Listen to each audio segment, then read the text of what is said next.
books.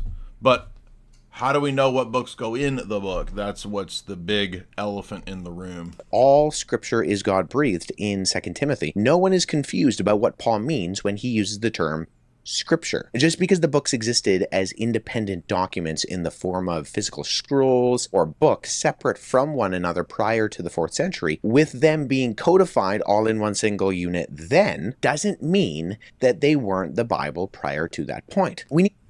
Yeah, but nobody's debating whether or not people recognize some of the text. So this is kind of a deflection. It's kind of a red herring, because the debate is not, did anyone recognize any texts prior to the canon of Scripture in the church in the 1st, 4th, 5th, 6th, 7th centuries, etc. The question is, what is the final rule or list of the totality?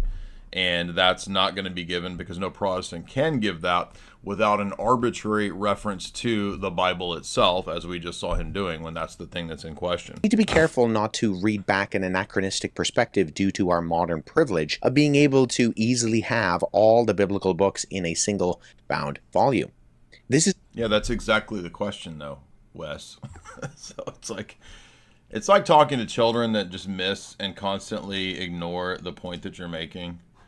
And that's, I think, what's really frustrating about all this. I don't understand why this is so hard for people to...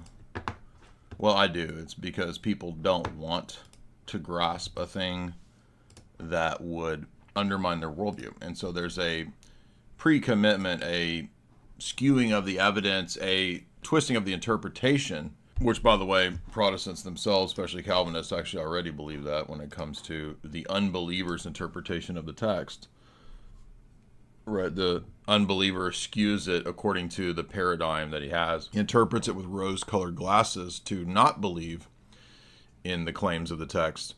But amazingly, the Protestant does the exact same thing when it comes to the history of the formation of the biblical canon, which surely, being a quote textual scholar, Wes Huff is aware of the competing numerous canons of Old and New Testament throughout the Roman Empire in those many centuries of the early church.